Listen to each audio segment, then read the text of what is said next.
வணக்கம். ஒரு 3 நாளைக்கு முன்னாடி பார்த்தீங்கன்னா நம்மளுடைய கவர்மெண்ட்லேருந்து ஒரு அறிக்கை வந்து வெளியிடுறாங்க. அந்த அறிக்கை என்னன்னு பார்த்தீங்கன்னா, நம்ம இந்தியாவில் அதிகமாக உப்பு சாப்பிட்றோன்னு சொல்கிறாங்க. ஏங்க இவ்வளோ பிரச்சனை இருக்குது இந்தியா ஃபுல்லாக, என் வீட்லேயே எனக்கு ஏகப்பட்ட பிரச்சனை இருக்குது, உப்பு ஒரு விஷயமானு நீங்கள் கேட்குறீங்க. கண்டிப்பாக அது உண்மையான விஷயம் தாங்க. ஒரு நாளைக்கு 5 கிராம் உப்பு மட்டும்தான் ஒரு நாளைக்கே நீங்கள் யூஸ் பண்ணணும்னு சொல்கிற இடத்துல நம்ம 12 கிராம் யூஸ் பண்ணுறோமா. இது வந்துட்டு ரொம்ப சர்ப்ரைஸாக இருக்கும். இதுக்கு குறைக்கிறதுக்கான வழிகளை வந்து சீக்கிரம் அவங்க கண்டுபிடிச்ச சொல்கிறேன்னாங்க. நான் சொல்கிறேன், இதுக்கான வழிகள் நம்மகிட்டயே தாங்க இருக்குது. 5 கிராம் உப்புங்கிறது எது மூலியமாக இருக்குது?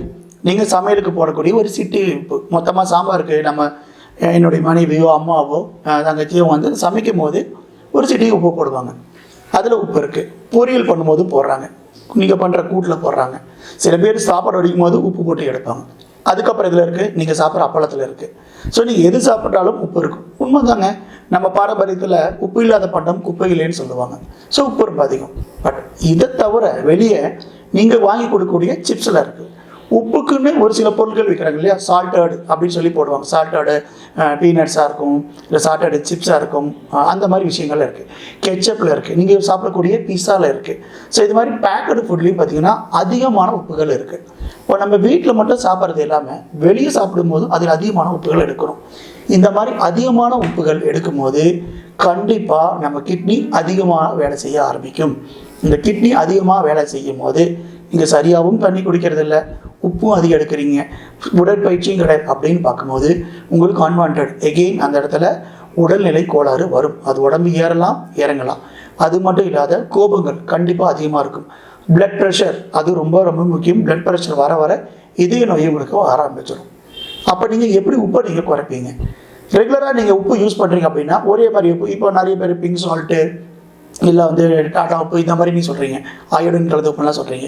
எந்த உப்பு அப்படிங்கிறது நீங்கள் உங்கள் குடும்பத்துக்கு எது நல்லதுன்னு நினைக்கிறீங்க அதை நீங்கள் செலக்ட் பண்ணுறீங்க. ஆனால் உப்பை வந்து குறைச்சிக்கோங்க. இல்லை என்ன பண்ணுங்கன்னா, ஒரு நாளைக்கு ஒரு 5 கிராம் உப்பை ஒரு டப்பாவில் எடுத்து வச்சுக்கோங்க.